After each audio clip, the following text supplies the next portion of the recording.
Bueno, estamos con Geoff Portass, el encargado de todo lo que es efectos especiales en Hellraiser y Hellbound, Hellraiser 2, haciendo una entrevista que fue tan amable de darnos esta entrevista para fans de Clive Barker, Latinoamérica y Argentina.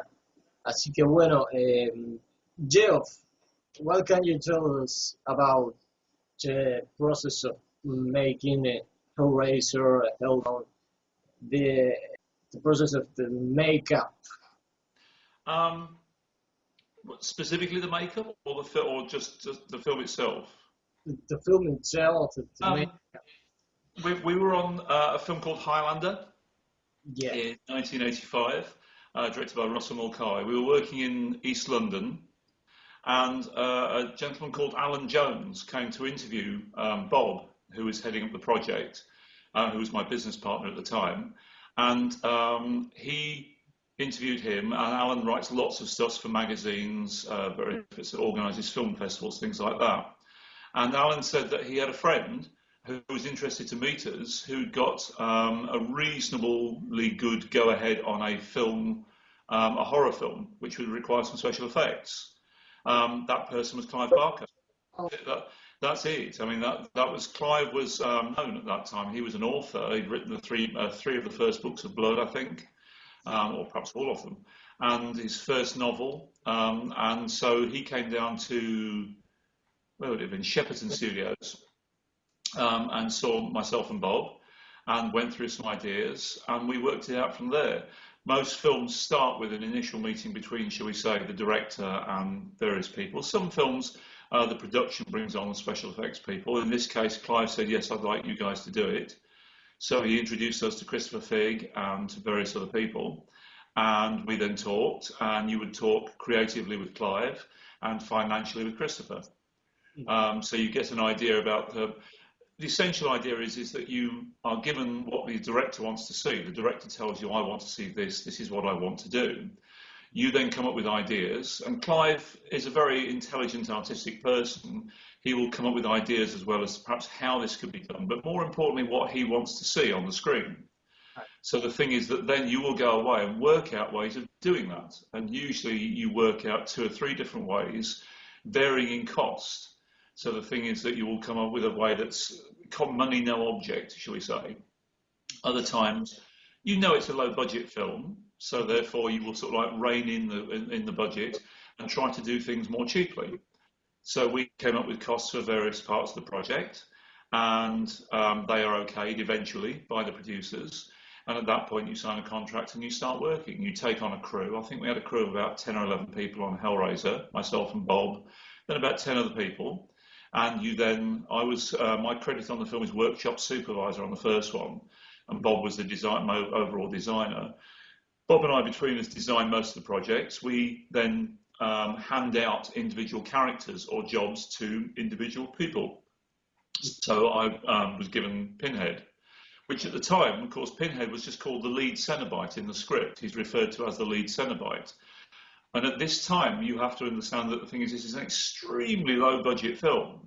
I can't remember exactly what the budget was, but it wasn't, I would have said it was somewhere around, I think around 80 or 90,000, something like that, which may sound a lot of money, but it's not for the work you have to do when you're working for 3 months with 10 people, paying them all the materials you have to buy, things like that.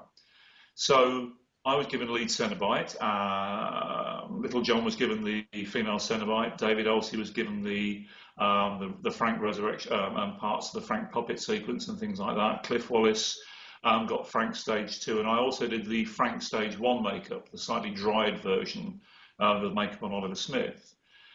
And then you start to play, you start to come up with your own designs, you vary designs and stuff. In my case, a lot of drawings have come out recently from Clive's old stock of ideas for Pinhead that he had.